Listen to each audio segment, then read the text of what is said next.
Hi everyone. I'm going to go over a couple of terms that we didn't have a chance to hit this quarter. I don't think that any of these in particular are things that you absolutely need to know for your midterm. Then again, I'm not sure which scenes you'll choose and which could be important to talk about. So it's stuff that I normally would like to cover first semester, so I'm just going to go over them with you. That being said, if you feel super busy, don't feel compelled to watch this right now. You can watch it at a later date, maybe over break. And let's talk about some of the things that are in bold here. So there are a couple terms that I want to make sure that we go over. Um, First of all, we will go over lenses later. That will be for people who are concentrating on cinematography for their next portfolio, something that you cover over break, and everybody else will do it the next time that you do cinematography. We have covered negative space, so let's start here with open framing and closed framing. All right, so I'm going to show you some examples. Open frame films are films in which it feels like the world of the film extends beyond the frame. In other words, the characters feel free to walk in and out of frame. They might talk to somebody that's off camera, and it really feels like the whole world is open. Closed frame films, on the other hand, make it feel like all of the relevant information is within the frame of the film. So when you're looking at a film, for example, in a closed frame film, it often feels if like the character is trapped, although that's not always the case. Certainly it is in Fargo, where you see William H. Macy's character constantly living within the frame of the film, but not only that, sometimes a frame within a frame. And so the idea of a closed frame film is the entire work of film can be explained and understood within the frame. So it's kind of like the way an artist would compose a painting, in which anything outside of the painting doesn't really matter to the artwork. Did you get my flowers in the... You didn't get them. But I sent some flowers.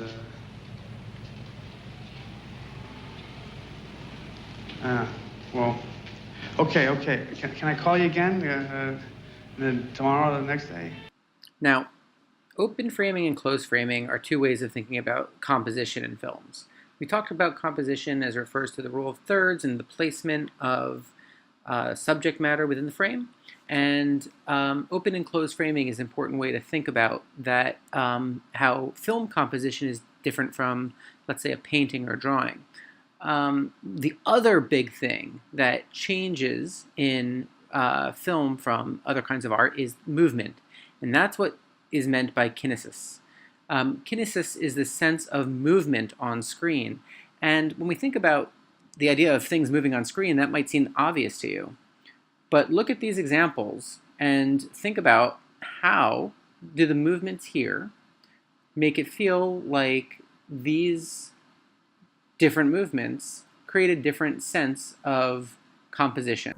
And kinesis can refer to both movement on screen as well as camera movement.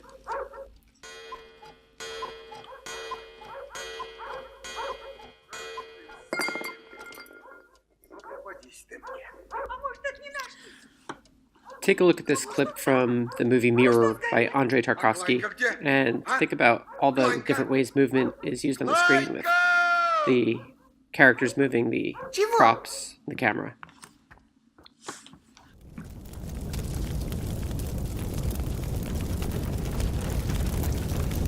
And even the fire and the rain at the end.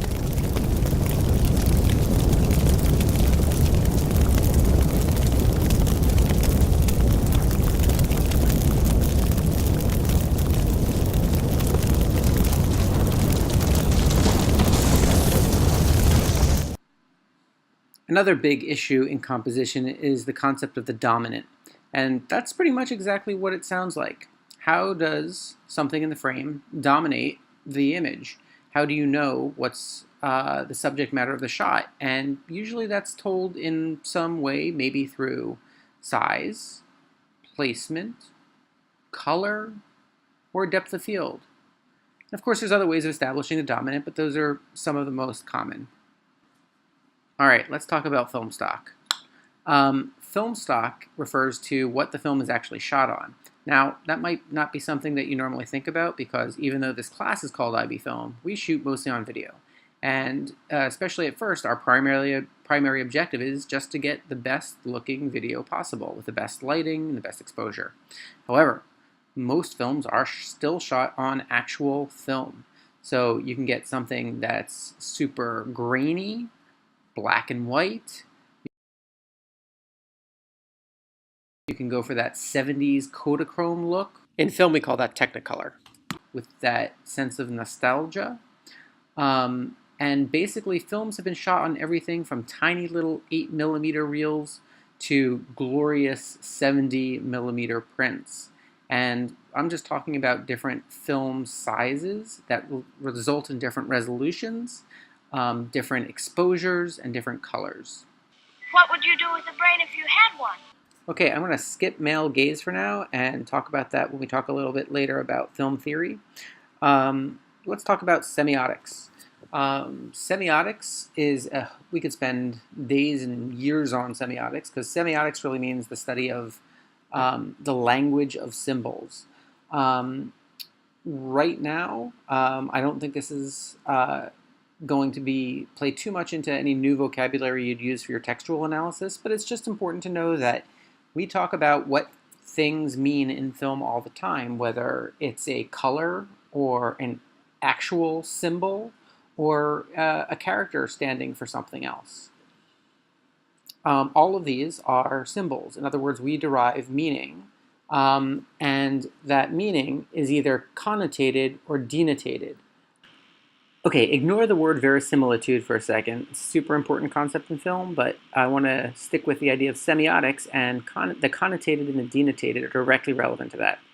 So symbols in films are often understood as something that has a connotation and a denotation. Same in English. You may have picked this up in one of your English classes. Words have the denotated meaning, in other words, their dictionary definition, and a connotated meaning, which means some words have meaning beyond their dictionary definition. In film, for example, let's look at Scott Pilgrim versus the World.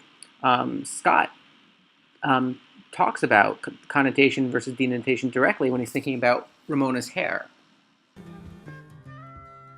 You doing okay there? Yeah, good. She changed her hair. So it looks nice, Blue. Yeah, I know, but she did it without even making a big deal of it or anything. She's fickle, impulsive, spontaneous. God, what am I gonna do? Can't believe you're worried about me getting up the place. In other words, he's saying that the denotation is that she's got a new color hair. That's her hair is the symbol. The connotation is that she's fickle and changes, and that makes him uncomfortable.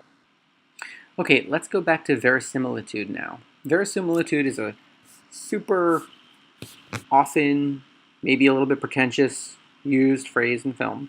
And basically, it refers to how does the film work within its own universe. How is the realism of the film within its own universe? Now, in Lord of the Rings, it's not unusual to see a hobbit fight a orc, but it would be unusual if he stopped and checked his cell phone. In that case, the verisimilitude would be ruined. Most movies have their own verisimilitude, their own reality, which they stick to and they don't break. Some movies, it could be argued, have a weaker sense of verisimilitude, like this one. Swinging with Monkeys. Really? Okay, that's about it. Notice that there's a lot we haven't talked about. We have mentioned some of these issues of sound. We did talk a lot about Foley, so that would be a good thing to mention if you're going to talk about sound. If you'd like to talk about some of the other issues of sound, you're certainly welcome to. And if you have any questions about that, I'm happy to answer that, even though this is a midterm. My biggest goal is to prepare you for the final textual analysis at the end of the year, so feel free to ask questions about the stuff that you haven't learned. Same with screenwriting. We haven't really got there. I don't think those will play in too much into most of your textual analyses anyway. Film theory will, but we haven't gotten there yet, and that's okay. If you feel like talking about any of these things, if there's something that you know about you'd like to talk about, be my guest. But again, you're not going to lose points by not mentioning something we haven't studied. We have looked at the bottom here. We've got color, contrast, and tone. That is stuff that we've all talked about. The reason it's down at the bottom here is because it is not just the purview of any of these other disciplines. It sort of is very cross-border. In other words, color is something that just about every role thinks about. Contrast and tone, same thing. Good luck on your comparative study. Bleh. No. Good luck on your textual analysis. And if you have any questions, let me know. You know what really sucks, though? What? Everything.